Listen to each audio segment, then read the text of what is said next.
subhanahu wa ta'ala hamdan bila ghayah wa madhan bila nihayah. Ashhadu an la ilaha illallah wahdahu la syarika lah wa ashhadu anna Muhammadan abduhu wa rasuluhu la nabiyya ba'da. Syukur, alhamdulillah, monggo Bapak Ibu saudara-saudara kita panjatkan kehadirat Allah subhanahu wa ta'ala yang senantiasa melimpahkan rahmat, taufik, hidayah, inayah dan berbagai kenikmatan kepada kita sekalian. Di antaranya adalah kenikmatan umur. Allah memberikan kesempatan kepada kita untuk bisa menunaikan berbagai amalan kebaikan yang jaminannya adalah surga. Dan baru saja kita melewatkan dua amalan besar, yaitu amalan di bulan Ramadan dan amalan di bulan Syawal. Dan pagi ini Bapak Ibu kita sudah berada di bulan Dzulqa'dah atau Dzulqa'dah. Maka pada kesempatan pagi ini Bapak Ibu saya akan menyampaikan beberapa peristiwa yang terjadi di bulan Dzulqa'dah atau Dzulqa'dah. Kalau asal usulnya dan keistimewaannya kemarin sudah saya sampaikan ketika khutbah Jumat di masjid ini juga. Saya sudah buatkan audionya, sudah saya kirim ke Abu Bakar As-Sigit. Itu orang pertama yang selalu saya kirimi video audio. Maksud saya untuk dikoreksi. Saya punya kebiasaan Bapak Ibu setiap memberikan materi selalu saya rekam, karena nggak ada yang merekam. Jadi hanya audio, kemudian saya kasih gambar-gambar. Saya minta dikoreksi. Jadi kebiasaan saya ulang lagi di rumah, saya dengarkan. Siapa tahu ada yang salah, ada yang kurang-kurangnya di mana, terus saya share, minta dikoreksi. Tapi rupanya Pak Sigit tidak pernah mengoreksi, hanya oke, terima kasih, mantap dan macam-macam. Termasuk murid-murid saya, begitu saya share, dalam hitungan detik langsung dijawab oke, terima kasih, baik Pak.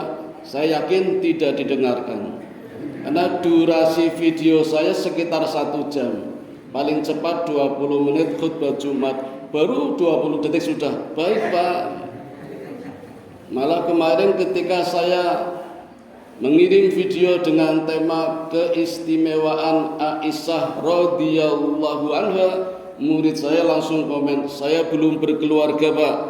Nah ini berarti nggak mendengarkan bahwa di dalam isinya di antara keistimewaannya adalah kecerdasan Aisyah dengan kekuatan auditifnya mampu menangkap berbagai ilmu pengetahuan warisan dari Rasulullah. Itu cerdas bagaimana caranya ada di audio itu. Tapi murid saya langsung menjawab, baik Pak, terima kasih Pak, saya belum berkeluarga. Berarti nggak mendengarkan.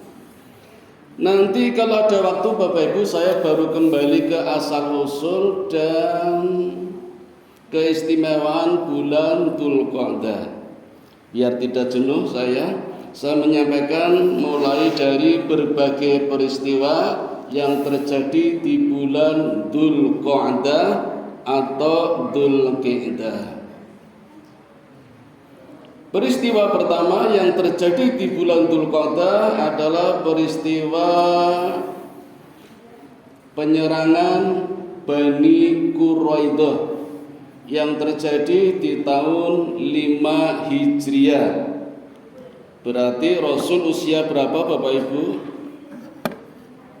Rasul hijrah di usia 53. Berarti 58 Rasulullah masih melakukan peperangan.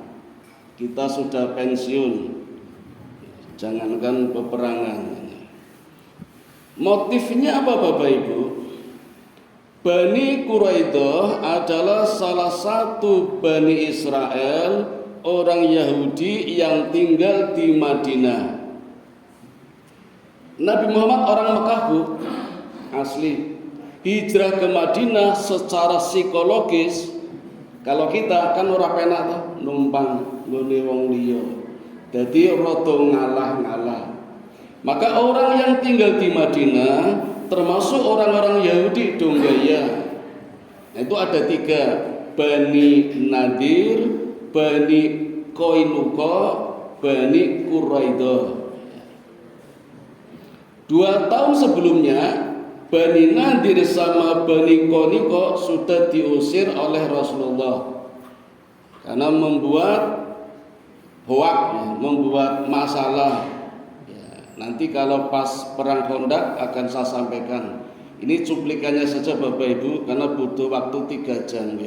Saya kalau dioyak-oyak nanti malah ketinggalan, banyak kelewatan. Seperti kemarin ada Masjid Mubarak minta materi harus selesai tentang perang Badar. Saya minta 2 jam. Baru 1,5 jam sudah ada yang pulang, saya nggak jenak. Ya udah tak rampungkan. Jadi kelewatan. Saya pengen butuh waktu yang santai. Karena ini sulit sejarah nih, harus satu persatu sistematikanya. Ini cuplikannya saja. Bani Nadir sama Bani Qainuqa diusir oleh Rasulullah. Bani Nadir karena mempermalukan wanita muslimah sahabit di salah satu pasar, Rasulullah marah, mengirimkan bantuan, tidak mau menyerah, akhirnya diusir keluar dari Madinah. Bani Qainuqa karena memang hendak membunuh Nabi Muhammad. Ketika Nabi Muhammad hendak membayar utang, Nabi Muhammad punya utang, mau membayar kepada orang Yahudi, kan penak tinggal nerima nggih, boten. Dari atas orang Yahudi menjatuhkan batu hendak membunuh Nabi. Nabi selamat. Lalu Nabi mengirimkan bala bantuan, diusir ke luar kota Madinah. Tinggal 1 namanya Bani Quraidah. Penyerangan ini Bapak Ibu bagian dari perang Khandaq atau perang Parit. Ada banyak riwayat yang menyebutkan perang Khandaq kejadiannya selama 3 bulan. Ada yang 4 bulan, ada yang 45 hari, 43 hari. Jadi banyak riwayat. Inti perangnya 45 hari, tetapi prosesinya tentu panjang.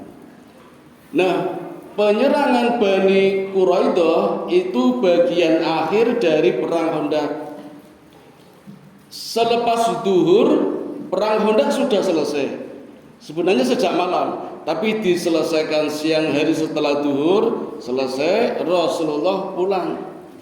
Ketika melepas baju perang, hendak mandi dan meletakkan senjata pedang, malaikat Jibril datang dan berkata kepada Nabi Muhammad, "Ya Rasulullah, apakah engkau sudah meletakkan pedang?" "Sudah ya Jibril." Jibril mengatakan, "Saya belum." Lalu kita tuntaskan perangnya, perang belum selesai. Kemana ya Jibril? Jibril sambil menunjuk ke arah ke sana, ternyata ke arah Bani Quraidah. Maka Rasulullah memakai baju perang kembali, menggunakan kudanya kembali dengan membawa pedang, dan di sepanjang jalan Rasulullah berteriak, "Wahai sahabatku, wahai pasukanku, kita tuntaskan perangnya." Sampai Nabi mengatakan, "Jangan ada yang sholat asar sebelum kita sampai ke Bani Quraidah."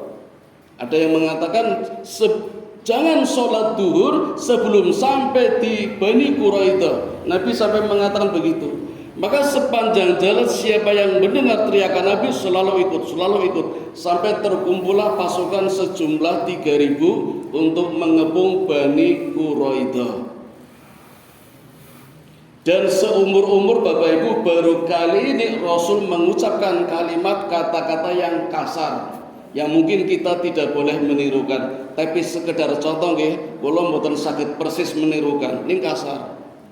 Sampai di sana Nabi juga berteriak kepada Bani Quraidah, wahai bangsa babi dan kera. Seumur-umur baru Nabi mengatakan begitu.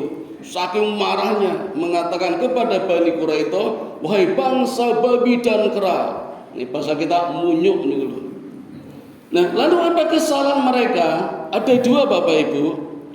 Kesalahan pertama, Bani Quraidah ketika perang Khandaq itu diberi amanah, diberi kepercayaan untuk menjaga daerah perbatasan perang Khandaq atau perang parit. Nabi membuat parit mengelilingi kota Madinah, tapi ada bagian wilayah sebelah timur yang paritnya dangkal, bahkan ada yang tidak ada paritnya. Dan itu peluang untuk masuknya musuh dari Mekah, dari pasukan Al-Ahzab namanya. Maka disebut juga perang Ahzab. Jumlahnya 10.000. Karena lewat utara, lewat barat, lewat selatan tidak bisa ditembus, paritnya sedalam 7 meter. Ini ada orang-orang Al-Ahzab berusaha melewati pintu timur yang dijaga oleh Bani Quraidah. Awalnya kuat pendirian Bani Quraidah, saya sudah dipercaya sama Rasulullah, tidak bisa melanggar, ini perjanjian. Tapi akhirnya jebol juga dan lolos 5 orang kafir Quraisy menembus wilayah perbatasan perang Khandaq. Ceritanya kapan-kapan nih, saya kembali ke Bani Quraidah. Jadi dianggap tidak mampu menjaga daerah keamanan wilayah ketika menjadi pintu gerbang perang Khandaq bagian timur. Yang kedua Bapak Ibu, ada satu benteng yang diisi hanya oleh para wanita, yaitu istri Nabi dan para sahabat serta pejuang-pejuang perang Khandaq. Jumlahnya 3.000. Laki-lakinya hanya 2. Yang satu sangat tua sekali, sudah lumpuh, sudah pasti tidak bisa berperang. Yang satu lagi anak kecil, namanya Abdullah bin Zubair bin Awam. Ternyata anaknya Zubair. Dan Zubair Bapak Ibu, Zubair bin Awam yang jagoan pendekar kesatria di perang Badar, itu ternyata punya kebiasaan kalau perang Bapak Ibu selalu membawa anaknya digendong di depan. Yang resikonya mati kalau nggak kena pedang, kena panah. Tapi itulah Zubair bin Awam, mendidik anaknya ketika kecil, selalu diajak ketika berperang. Sepertinya nggak ada nih di tempat kita. Paling diajak ke mall, ke pasar, dolan-dolan, ke masjid aja nggak ada ini. Paling dimarahi, ngompol, rame. Ke masjid aja ketika sholat wajib juga jarang sekali. Ya memang ada 2 pendapat Bapak Ibu. Ada pendapat yang melarang membawa anak kecil, apalagi belum sunat karena masih najis, atau rawan rame, rawan nangis, rawan berisik. Maka pernah kejadian Bapak Ibu di masjid tetangga kita, Masjid Al-Falah itu. Kebetulan ada takmir yang aslinya Kauman pindah ke situ. Nah, ketika sholat ada anak nangis, disuruh pulang, dimarahi. Yang dimarahi bapaknya bukan anaknya. Bawa pulang. Wah, kendel juga, mungkin mengganggu kekhusyuan. Ya. Itu satu pendapat. Ada pendapat lain juga ada. Saya punya teman ketua PKS Pak. Tapi saya bukan PKS, cuma cerita saja. Wah, ini terbongkar ini. Itu ketika sholat selalu membawa anaknya, pada perempuan. Ya, maka memilih soft paling belakang, rela tidak menjadi imam, rela tidak sholat di soft terdepan, tapi paling belakang. Soft pria, belakangnya wanita. Karena anaknya perempuan. Sholat sambil mangku anaknya, mungkin karena nggak ada yang ngomong di rumah. Itu satu pendidikan juga. Jadi ada 2 pendapat, monggo yang mana? Sekiranya tidak mengganggu kekhusyuan silakan dibawa boleh. Sekiranya pipis pakaikan pampers. Itu satu solusi aja. Nah, Zubair bin Awam punya kebiasaan selalu membawa anaknya ketika perang digendong di depan yang resikonya mati. Tetapi karena perang Khandaq perangnya lama, maka dititipkan di benteng itu. Nah, benteng itu Bapak Ibu yang berisi para wanita, istri Nabi dan para sahabat, para pejuang, wanita semua, maka dipercayakan kepada Bani Quraidah lagi untuk menjaga keamanannya. Jumlah pasukan Bani Quraidah 70.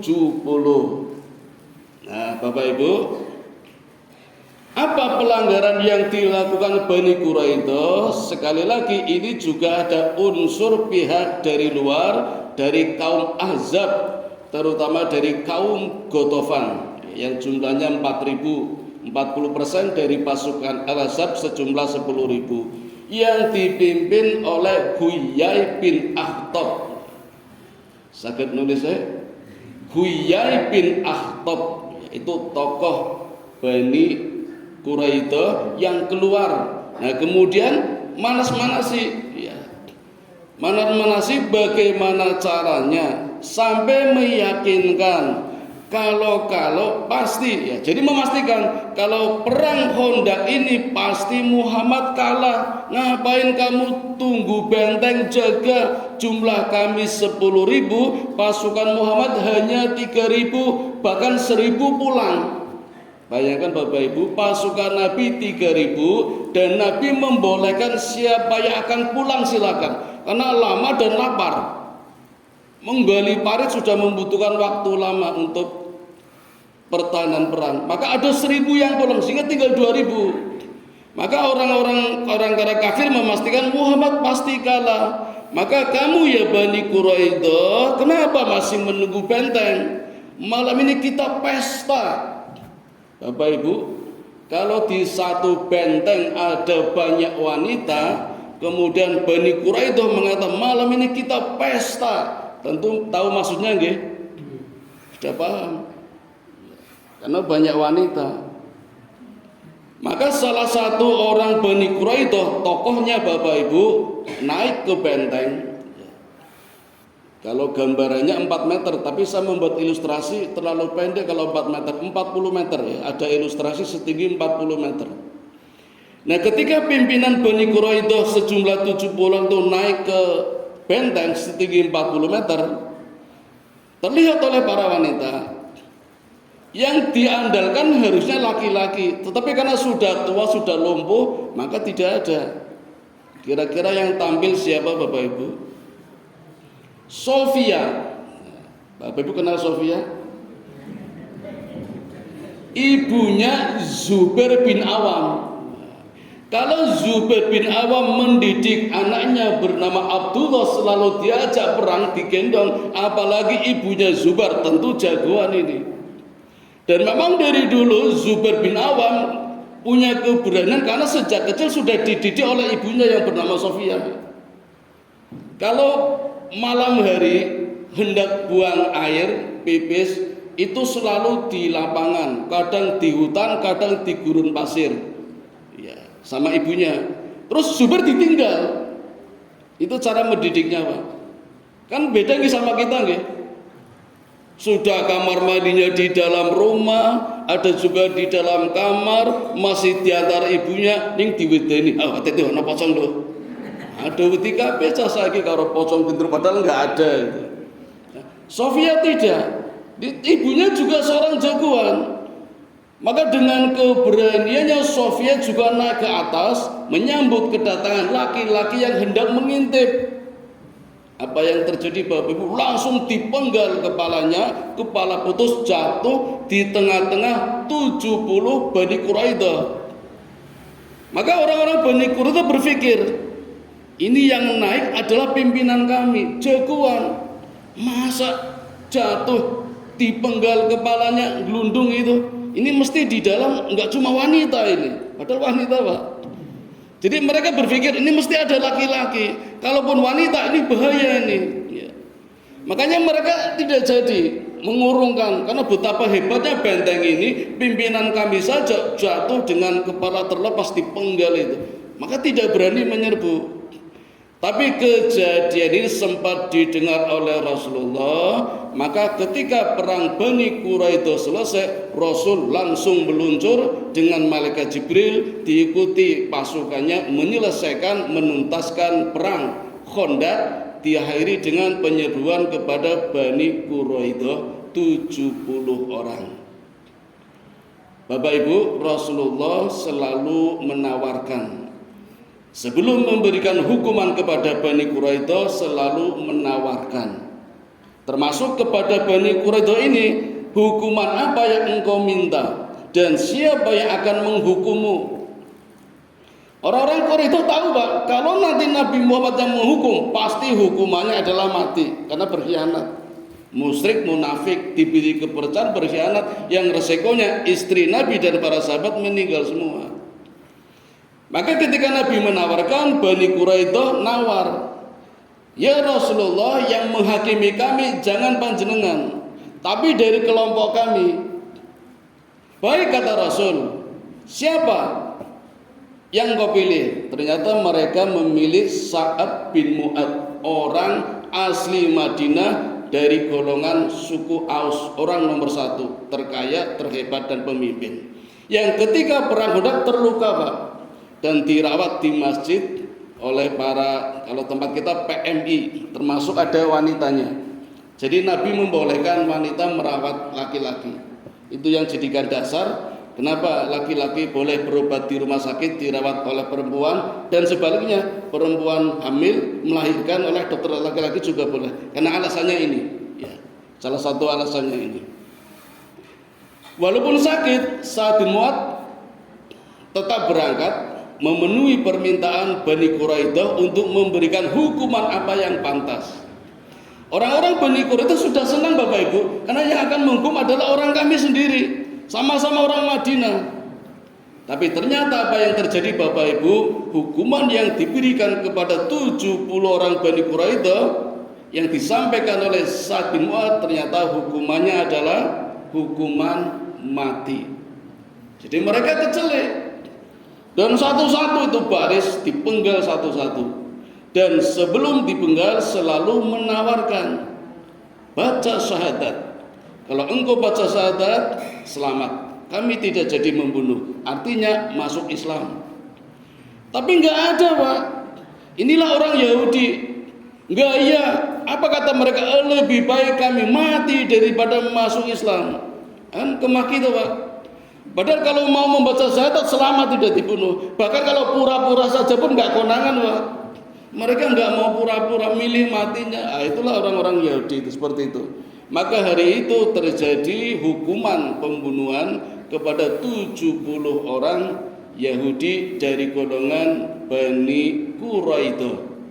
Dan peristiwa ini Allah abadikan di dalam surat At-Taubah, surat yang ke-9 ayat 36. Ayatnya panjang, Bapak Ibu. Yang penggalan pertama sering disampaikan bahwa ayat ini menunjukkan, menggambarkan, menyebutkan bahwa ada 4 bulan yang dimuliakan oleh Allah dari 12 bulan, yaitu bulan Dzulqa'dah, Dzulhijjah, Muharram, Rajab. 3 bulan pertama berurutan, Dzulqa'dah, Dzulhijjah, Muharram, kemudian melompat bulan Rajab. 4 bulan yang dimuliakan Allah. Itu penggalan ayat pertama yang sering disampaikan ketika bulan Dzulqa'dah, Dzulhijjah, Muharram, Rajab. Nah, penggalan yang kedua ini yang jarang disampaikan. Yang ingin saya sampaikan adalah yang saya sampaikan tadi itu, kisah menuntaskan peperangan kepada orang-orang musyrik. Ini ayatnya di sini ada, Bapak Ibu. Itu terjadi di bulan Dzulqa'dah. Setunggal nggih. Sekarang yang kedua. Terjadi pula di bulan Dzulqa'dah, yaitu pernikahan Nabi Muhammad sallallahu alaihi wasallam dengan Zainab binti Jahsy di tahun 5 Hijriah. Tahunnya sama, bulannya sama, Dzulqa'dah. Kira-kira kejadiannya duluan mana Bapak Ibu? Perang Khandaq atau menikah? Kalau perang Khandaq kejadiannya selama 45 hari, berarti perangnya dimulai sejak bulan Syawal. Dan ketika saya buka sejarah, ternyata perang Khandaq memang terjadi pada tanggal 5 Syawal. Wong liya do badan, Nabi malah perang. Intinya 45 hari selesai, masih bulan Dzulqa'dah, kemudian Nabi menikahi Zainab binti Jahsy.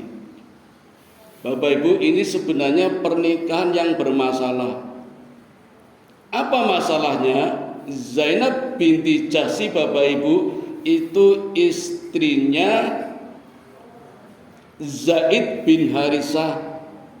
Yang ada masalah keluarga kemudian bercerai. Zaid bin Harisah masih hidup, Pak. Zainab istrinya cerai. Nabi menikahinya. Apa enggak masalah Bapak Ibu? Tetapi ini perintah Allah. Nabi memang sempat bimbang. Kalau aku menikahi Zainab pasti geger dan menjadi senjata bagi orang-orang kafir untuk menyerang Nabi Muhammad. Karena ketika itu ada tradisi Arab Bapak Ibu bahwa tidak boleh menikahi istri anak angkatnya. Jadi ternyata Zaid bin Harisah adalah anak angkatnya Nabi Muhammad. Dan tradisi orang Arab dilarang anak angkat dianggap sama saja anak kandung, maka tidak boleh menikahi mantan istrinya yang sudah dicerai. Itu ada tradisi. Jadi Nabi Muhammad sedikit bimbang, tetapi karena perintah Allah maka Nabi melaksanakannya. Caranya bagaimana Bapak Ibu? Ini luar biasa ini. Caranya Zaid bin Harisah yang melamar Zainab binti Jahsy. Coba Bapak Ibu, sudah dicerai, sekarang dilamar untuk Nabi Muhammad. Zaman saniki wonten mboten? Rano. Nabi Muhammad minta kepada Zaid bin Harisah untuk melamar Zainab binti Jahsy menjadi istri Nabi Muhammad. Enggak ada zaman sekarang. Itu strategi Rasul. Dan pernikahan ini Bapak Ibu disebut sebagai pernikahan langit. Kenapa? Tanpa wali, tanpa saksi, tanpa mahar. Ini zaman sekarang wonten Bu, rame geger tenan. Di Karangwaru ada pernikahan misalnya tanpa wali, tanpa saksi, tanpa mahar, mesti geger. Dengan ngene kabeh. Wah, tekan tinggi beritanya. Ini terjadi dan dikenal dengan nama pernikahan langit. Pernikahan langit, tanpa wali, tanpa saksi, tanpa mahar. Ya, Nabi seorang pemimpin, seorang presiden. Ya. Nah Bapak Ibu, dan ini menjadi kebanggaan Zainab binti Jahsy. Kalau ada wanita sekarang kayak gitu malah malu, izin dong, wah izin aku. Ini malah kebanggaan. Karena dari seluruh istri Nabi hanya ini yang disebut sebagai pernikahan langit. Saya cari-cari di berbagai literatur tidak ketemu Bapak Ibu apa rahasianya, atau mungkin belum ketemu. Tapi dugaan saya, mengapa Nabi melakukan pernikahan seperti ini? Pertama, satu perintah Allah. Yang kedua Bapak Ibu, ini kan terjadi di bulan Dzulqa'dah atau Dzulqa'dah. Ini ada bedanya Bapak Ibu. Dzulqa'dah dengan Dzulqa'dah ada bedanya. Dzulqa'dah itu artinya duduk cepat. Kita duduk langsung pergi, itu namanya duduk cepat, Dzulqa'dah. Kalau Dzulqa'dah itu duduk lama, duduk santai. Jangan ngaji, WA-an, SMS-an, itu termasuk Dzulqa'dah, duduk lama. Dikir ya, berjam-jam, apalagi 30 hari. Dzulqa'dah itu pasti 30 hari, enggak mungkin 29. Karena memang Allah berjanji, Allah janji sendiri di dalam surat A'raf ayat 142. Kalau Dzulqa'dah jumlah harinya 30, jadi nggak mungkin 29. Kalau ternyata 29 berarti ru'yah salah, hisab selalu benar. Itu rahasianya. Maka kalau kenapa Idul Fitri selalu berbeda, Idul Adha berbeda, puasa berbeda, hisab insya Allah selalu benar. Buktinya bulan Dzulqa'dah selalu 30 hari, nggak pernah 29. Kalau 29 berarti ru'yah salah. Itu prinsipnya Bapak Ibu. Karena Allah berjanji di dalam surat Al-A'raf ayat 142, Dzulqa'dah pasti 30 hari. Nah, ini kuncinya di sini Bapak Ibu. Nah, duduk lama itu namanya Dzulqa'dah. Maka lebih tepat disebut bulan Dzulqa'dah secara lughatul Arabiyah. Kalau secara lisanul Arabiyah boleh kita menyebut Dzulqa'dah. Bahkan secara dialektika boleh kita menyebut Dzulqa'idah atau Dzulqa'idah boleh. Ya, karena dialektika dialek. Tapi kalau lisanul Arabiyah yang benar hanya Dzulqa'dah. Dzulqa'idah salah, Dzulqa'idah juga salah. Tapi secara lughatul Arabiyah lebih tepat Dzulqa'dah. Karena kita sudah terbiasa Dzulqa'dah, ya udah nggak apa-apa, nggak usah rame. Itu hanya bahasa saja. Yang penting intinya artinya Bapak Ibu duduk baik sementara maupun lama. Nah, ketika disandingkan dengan kata dzu itu artinya pemilik atau penguasa. Itu artinya menjadi berbeda, tapi sama. Berbeda tapi sama. Seperti Muharram, 4 bulan yang diharamkan, 4 bulan yang disucikan. Ini kan berbeda. Haram dan suci kan berbeda, tapi sama. 4 bulan yang diharamkan, tidak boleh perang, tidak boleh bermusuhan. Jadi kan disucikan. Itulah kata ya. Jadi kedahsyatan bahasa Arab di situ. Ketika disandingkan dengan kata dzu atau ti, maka kata berikutnya menjadi kata yang memiliki dua makna berbeda tapi sama. Seperti Dzulqa'dah, itu artinya Bapak Ibu tidak berbuat apa-apa, tidak duduk. Kan ada kata dzu, sehingga artinya berubah. Nah, kalau tidak ngapa-ngapa terus ngapain Bapak Ibu? Kan duduk. Tapi tidak duduk, terus ngapain? Nah, itulah. Maka tengah-tengah antara duduk dengan tidak duduk adalah rehat, istirahat, leha-leha, santai. Itu arti dari Dzulqa'dah. Jadi santai tapi tidak tidur, tidak duduk, tapi juga tidak ngapa-ngapain. Lalu ngapain? Ternyata Bapak Ibu rahasianya menyiapkan agenda amalan yang sangat besar, yaitu ibadah haji. Maka Dzulqa'dah berada di antara 2 hari raya, Idul Fitri dan Idul Adha. Syawal dan Dzulhijjah, tengah-tengahnya ada Dzulqa'dah, istirahat tidak ngapa-ngapain tapi mempersiapkan untuk amalan besar, yaitu Idul Adha, hari raya besar. Sedangkan Idul Fitri hari raya kecil. Mengapa disebut hari raya kecil? Karena hari raya Idul Fitri Bapak Ibu hanya 1 hari, tanggal 1 Syawal. Maka orang yang sawalannya benar hanya 1 hari, tanggal 1 Syawal.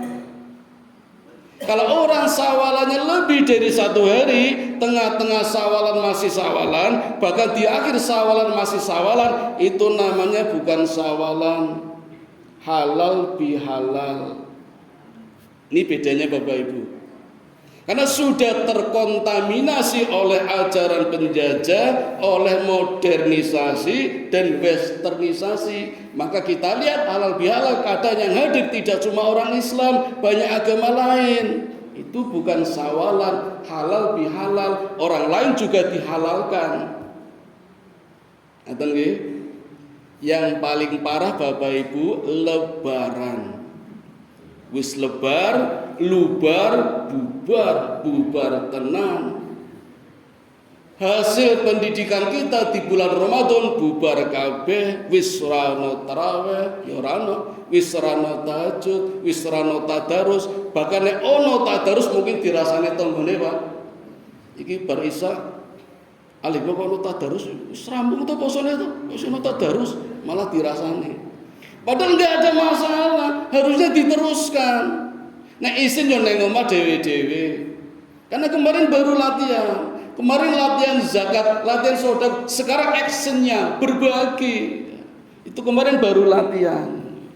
Nah wis bubar kabeh amalane rampung, itu jenenge bubaran, lubaran, lebaran lebih parah lagi. Itulah bedanya sawalan, halal bihalal dan lebaran. Maka orang yang beridul fitri, orang yang sawalan idul fitrinya hanya 1 hari. 1 Syawal. Beda dengan hari raya besar, Idul Adha, hari rayanya 4 hari. Tanggal 10 Zulhijjah ditambah ayyamut tasyrik 3 hari. Tanggal 11, 12, 13 Zulhijjah. Jadi 4 hari. 4 hari sama 1 hari besar mana? 4 hari, maka hari raya Idul Adha disebut hari raya besar karena 4 hari, Idul Fitri kecil karena 1 hari. Paham nggih? Yang kedua, Idul Fitri biasanya panjenengan beleh nopo? Ayam, bebek, mentok. Idul Korban beleh nopo? Wedhus, sapi, onta. Wedhus karo ayam gede pundi? Wedhus, sapi karo ayam gede pundi? Sapi. Maka disebut hari raya besar.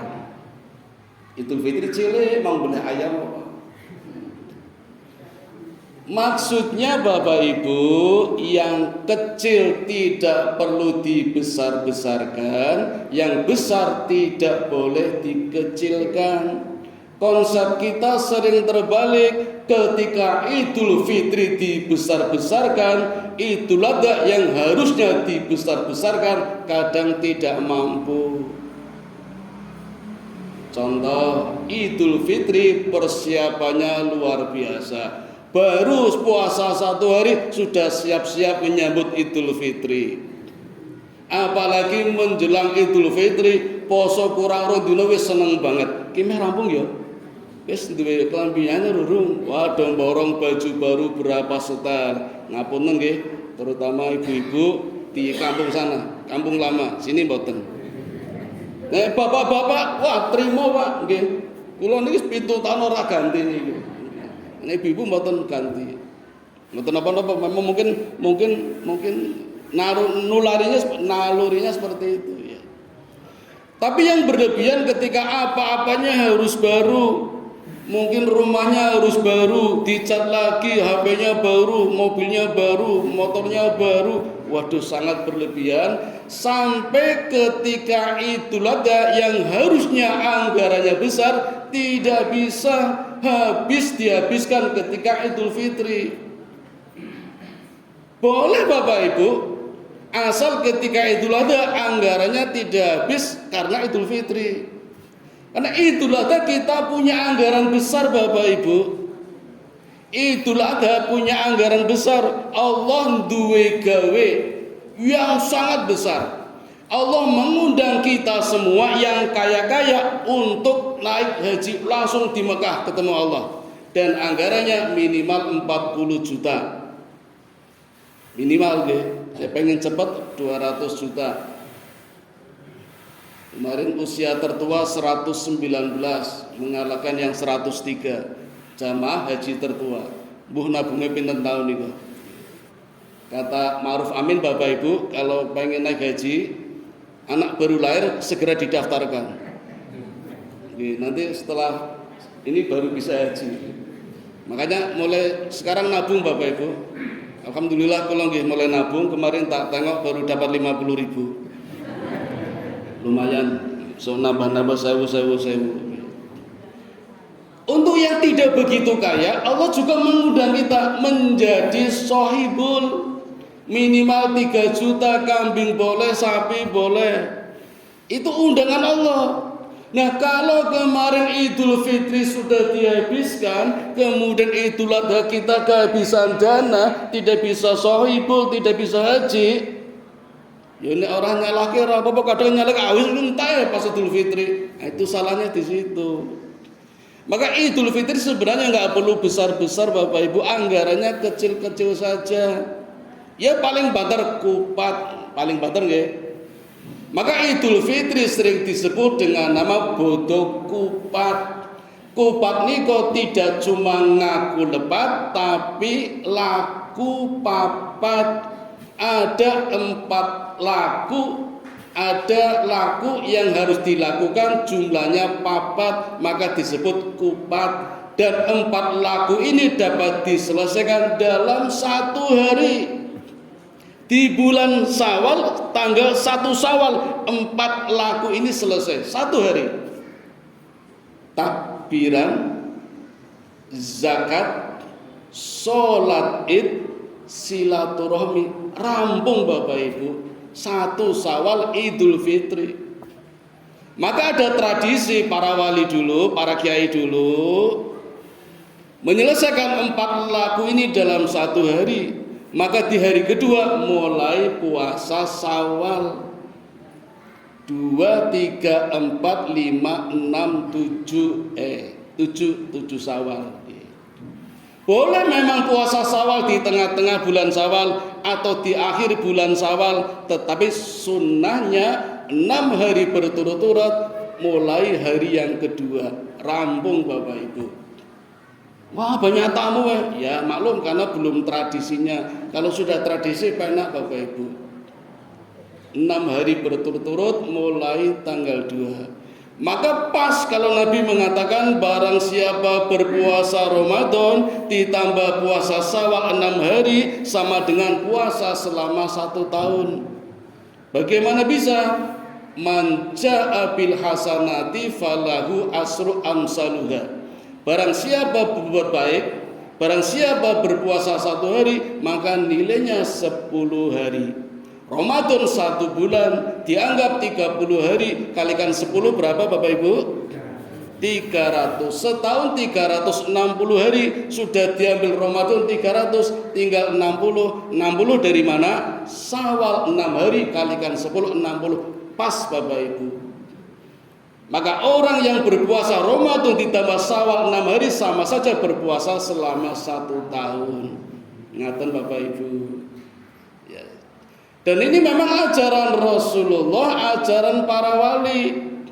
Begitu Idul Fitri selesai, setelah kita puasa, badan kita, perut kita mungkin belum siap makan, tradisi wali dari dulu memberikan suguhan kepada para tamu, para muridnya, para santrinya dengan makanan yang halus-halus, kupat, lontong. Nah, ini ajaran yang sangat luhur Bapak Ibu. Maka tidak seperti sekarang berbetul malah doloro kabeh, ono sing diare, desentri, mergo kemlakaran, balas dendam. Butuh langsung panganane casane iki napa? Takoyaki, teriyaki, tapoki, Yoshinosa, Hokben, jeng-jeng, wis. Minumnya Coca-Cola, Sprite, Fanta. Padahal Coca-Cola Bapak Ibu di Amerika digunakan untuk membersihkan toilet.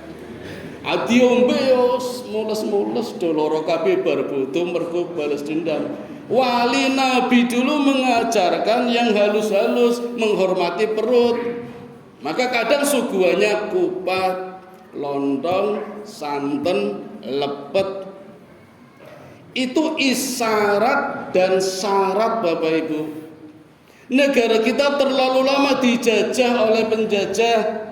Yang bisa sekolah hanya orang-orang kaya, yang pribumi nggak bisa sekolah. Maka bagaimana caranya orang-orang dulu memberikan pembelajaran? Caranya menggunakan isyarat. Biar isyarat dapat dipahami, maka dijadikan syarat. Maka ketika Syawalan, isyarat pembelajarannya adalah kupat. Syaratnya harus ada kupat, alat peraga Bapak Ibu. Kalau nggak ada kupat, wali sulit menjelaskannya, maka harus ada kupat. Maka ketika santri datang, ini kupat, artinya ngaku lepat, bodo-bodo kudu ngaku lepat. Ini kupat, ono papat laku apa saja. Wali kiai dulu bisa menjelaskan, mergo ada syaratnya, ada alat peraganya, sehingga bisa menjelaskan isyarat yang terkandung di dalam syarat itu. Lontong itu artinya olone kotong. Karena sudah saling memaafkan, maka bodo-bodo suguhane lontong. Jadi syaratnya harus ada lontong agar bisa menjelaskan kalau berbodo lontong niku olone kotong, sudah saling memaafkan. Ngaten Bapak Ibu. Men mangane penak kudu ono santen. Nggih, alus santen apa sing salah nyuwun pangapunten, ora usah gengsi, ora usah wedi, kadang dunggaya kabeh nek ora dijalui ora gelem. Niki syaratnya santen biar ada pembelajaran tentang sing salah nyuwun pangapunten. Nek sampun ngaten kudu ana lepet. Lepet Bapak Ibu disilep sing rapet. Wis ora usah dicerita-ceritake. Kadang ana wong wis njaluk pangapura nganti nangis bar kuwi ra mulih diceritake kowe panu lho kowe wah niku jenenge bubar. Lepet disilep sing rapet. Itu ajaran dulu begitu Bapak Ibu, ada isyarat dan ada syarat. Niki sing sering kenduren biasanya wonten apa Bapak Ibu? Tumpeng. Niku nggih syarat dan isyarat. Tumpeng. Napa tumpeng nika? Sing 5 waktu kudu mempeng. Maksudnya salat. Orang-orang dulu yang sekolahnya orang kaya, orang pribumi nggak bisa. Maka wali bagaimana cara mengajarkannya? Menggunakan syarat. Harus ada tumpeng agar bisa menjelaskan kepada santri-santrinya kalau tumpeng adalah sing 5 waktu kudu mempeng. Tumpeng. Tumpeng niku lancip napa bujil Pak? Sing paling dhuwur jenenge napa? Buceng. Napa niku buceng? Nyebute kudu kenceng. Lah napa niku? Tadarus ngaji adzan kudu kenceng. Adzan kudu kenceng ben wong do tangi kabeh. Ngaji kenceng ben ana sing ngoreksi. Niku jenenge buceng, pucuke tumpeng jenenge buceng. Kenapa tumpeng lancip menghadap ke atas Bapak Ibu? Coba nih diwalik ambruk. Ini kan maksudnya mengarah hanya kepada Allah, jenenge ngalah. Ngalah niku bukan kalah, ngalah niku ngarah teng Gusti Allah, ngalah. Ngetan menuju wetan, ngalor menuju ngalor, menuju Allah, ngalah, ngallah ngaten Bapak Ibu. Mulane tumpeng niku lancip maksudnya menuju kepada Allah. Rampungan acara tumpengnya disigar-sigar, dibagi-bagi, diwadahi takir. Niku dari kata takir, takirah, zikir. Ini ajaran wali Bapak Ibu. Orang mau rebutan aku ndoki aku. Nah, itu tanpa makna. Nah, kita perlu belajar seperti itu biar bisa memahami syarat dan isyarat. Yang manten juga begitu Bapak Ibu. Jangan tasih kalian boten pas manten riyin. Lalu nggih, itu ya ada syarat dan isyarat. Ada balang suruh. Napa nika suruh? Ngangsu kawruh. Ora diplesetke kesusu pengen weruh, boten. Kembar mayang ngoten nggih. Kembar mayang biasanya cah cilik loro mirip jejer mantene ngipasi kembar mayang. Kembar niko bodoh mayang beda. Lho kok piye? Maksud bodoh kok beda? Podo tujuannya sama-sama membina rumah tangga, beribadah kepada Allah. Ning beda wonge siji lanang siji wedok, nek podo ora dadi. Seperti lampu ini menyala Bapak, mergo kabele ada yang sumbu positif, ada yang negatif, dadi padang murup. Nek mantene padha kabeh, padha lanange, padha wedoke ora dadi. Maka kudu beda, ana positif, ana negatif, ana lanang, ana wedok. Niku jenenge mayang. Tujuane padha dadi. Niku kembar mayang. Isyarat dan isyarat. Maka Bapak Ibu kita perlu belajar seperti itu. Kembali kepada peristiwa pernikahan Nabi dengan Zainab binti Jahsy Bapak Ibu, intinya kan tidak rame-rame.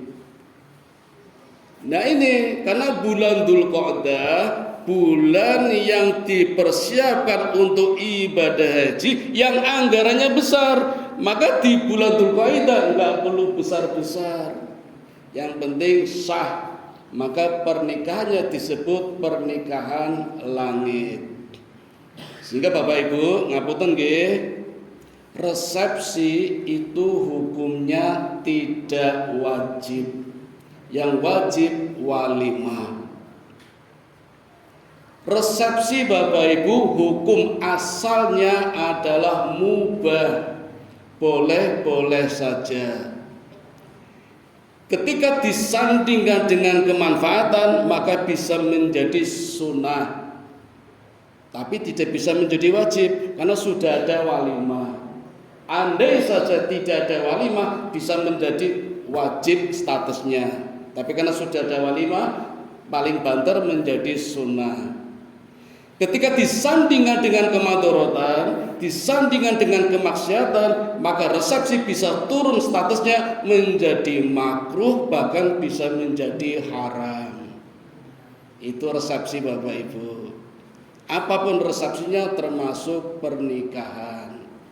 Ngapunten Bapak Ibu, di Jawa Tengah tingkat perselingkuhan, perceraian terbesar mencapai tingkat 40% dan data menunjukkan terbesar karena menghadiri resepsi pernikahan. Telo-teloan ketemu jalur nomor WA janjian bubar. Niku teng Jawa Tengah, Jogja mboten alhamdulillah. Maka Bapak Ibu, misalnya nggih suatu saat ada tetangga kita menikah tidak resepsi, mboten usah ribut, mboten usah geger, mungkin lebih menjaga daripada nanti jatuh ke makruh, daripada nanti jatuh ke haram, mendingan walimah saja. Ada yang punya prinsip seperti itu. Jadi kalau kita punya tetangga meneng-meneng wae ora resepsi ora undangan, nggih sampun meneng mawon rasa ribut, muter sengeten. Mungkin lebih menjaga kekhawatiran kalau jatuh ke makruh. Karena Bapak Ibu yang sering terjadi nggih, ngapunten nggih, standing party, makan berdiri. Hati-hati Bapak Ibu, sing duwe gawe harus menanggung dosa orang yang makan ketika resepsi sambil berdiri. Kecuali sudah disediakan kursi ning ora gelem lungguh, itu salah dhewe. Tapi kalau sing duwe gawe tidak menyediakan kursi, siap-siap menanggung dosa orang yang sambil makan berdiri ketika resepsi. Ngaten Bapak Ibu. Maka Rasulullah sebagai contoh terbaik ketika melakukan pernikahan di bulan Dzulqa'dah dengan pernikahan langit, tanpa wali, tanpa saksi, tanpa mahar.